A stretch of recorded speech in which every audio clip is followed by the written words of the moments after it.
Good morning, children. Today, shall we discuss the poem Earth Song, written by Ralph Waldo Emerson? Before discussing, do you know anything about the poet? We'll first discuss about him and then discuss the poem.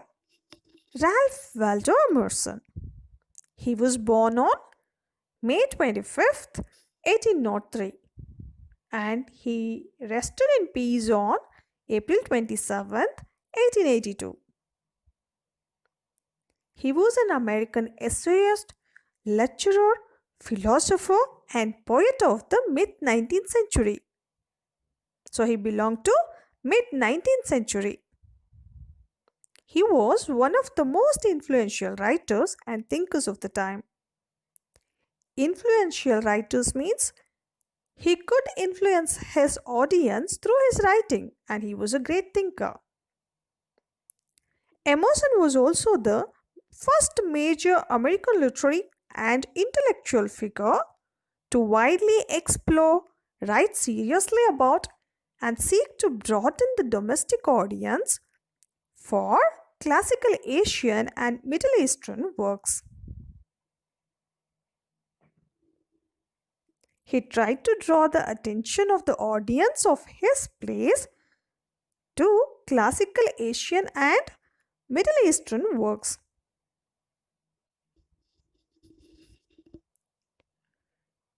The poem Hamatreya was based on the passage from the Vishnu Purana, one of the traditional Vedantic mythologies. The poem Earth Song is an extract from Emerson's Hamatreya. Hamatreya was based on a passage from Vishnu Purana.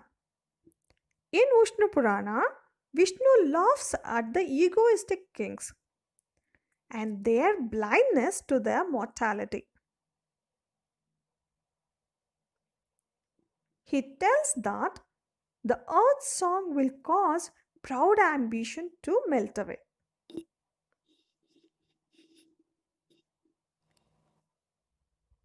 Now we will discuss the poem Earth Song.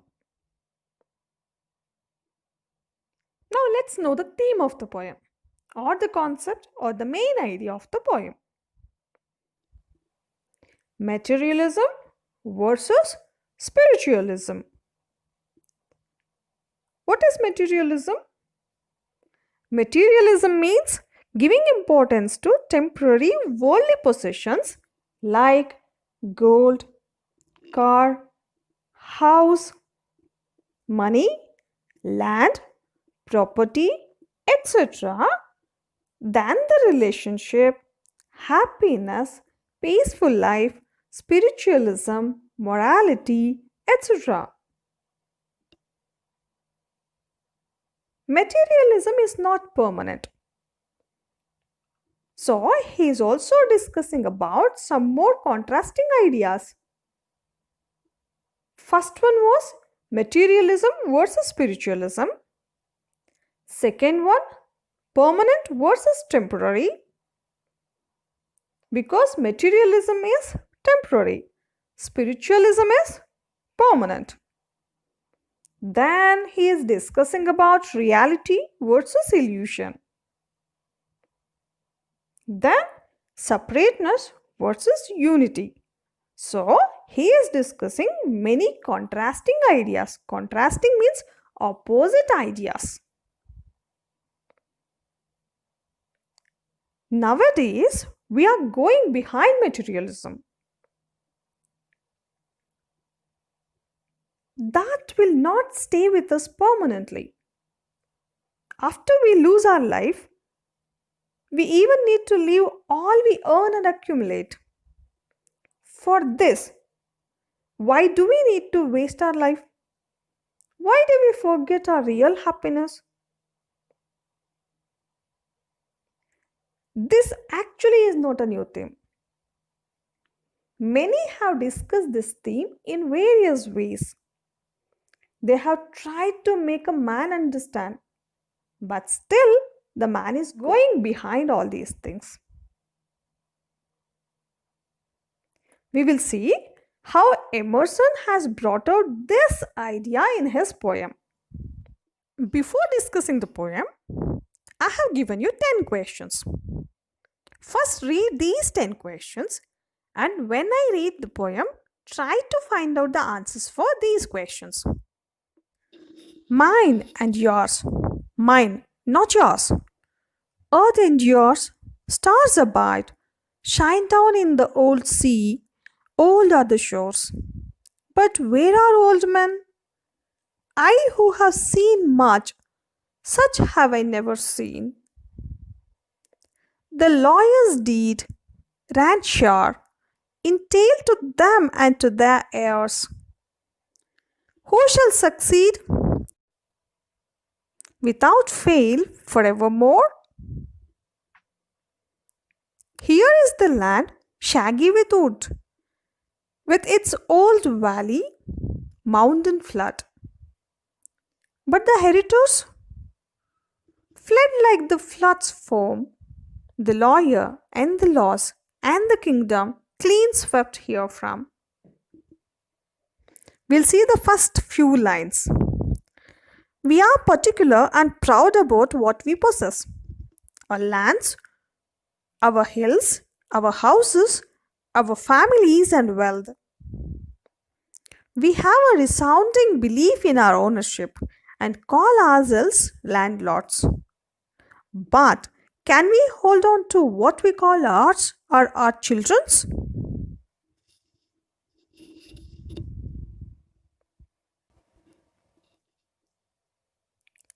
We are particular and proud about what we possess. What we possess means what we own or what we have. Means like lands, hills, houses, families, wealth, etc. We think all these are ours. And we are very particular about what we have. We always speak about those things. We feel proud about these things.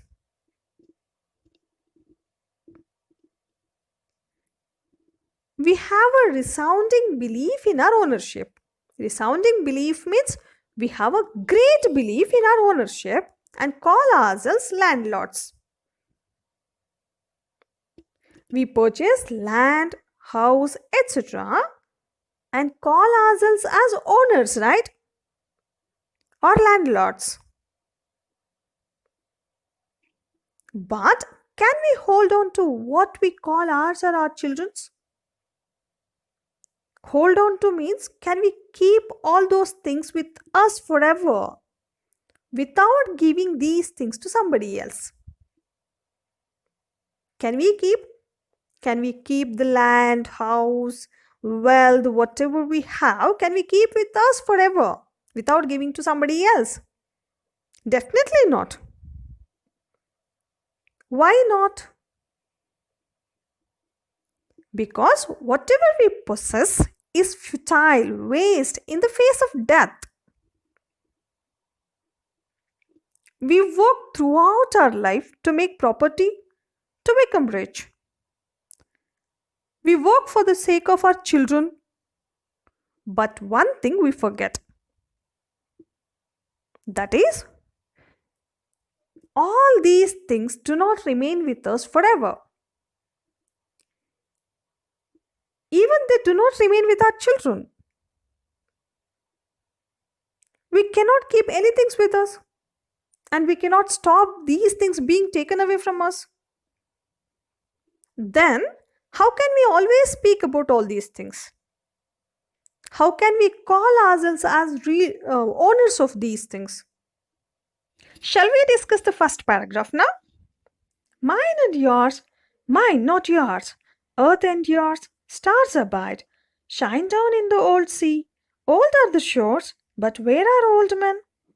I who have seen much, such have I never seen. Let's take first two lines first. Mine and yours. Can you see a contrast here? Contrast means opposite. Which are the opposite words here? Mine and yours. What are these two words referring to? Here, the word mind refers to earth, and the word yours refers to a man. At the beginning, earth is showing its ignorance, saying mine and yours. Suddenly, in the next line, it's claiming its control on all the things which are on this earth. Thus, it is saying mine, not yours. All the things which are here are mine. How can they be yours? So, earth is asking this question. Only earth has the control on all the things like lands, houses, etc. And man cannot claim the control on these things. Why? Because earth endures. Endures means it continues to exist for a longer time. Only earth exists for a long time, not any human beings. If human beings are not immortal, means if they cannot live until the end of this earth, if they perish within a shorter span of time, then how can they take control on these things, right?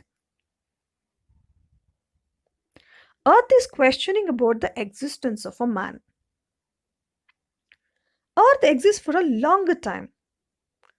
Stars also abide here. Abide means they stay to live in one place without losing their existence within a shorter span of time. But humans are not like that.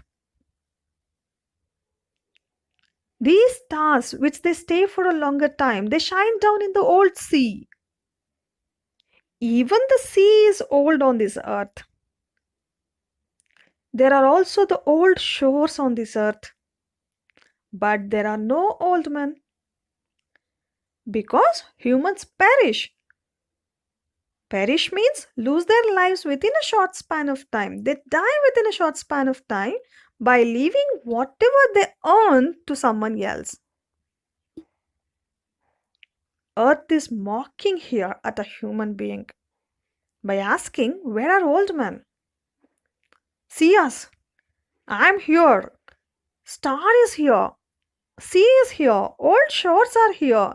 Where are your old men?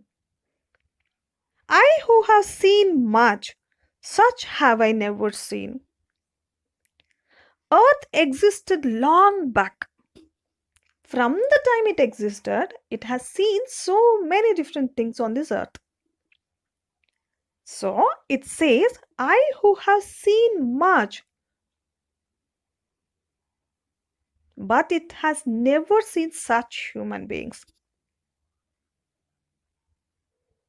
Because these human beings believe in wrong possessions. They are very greedy.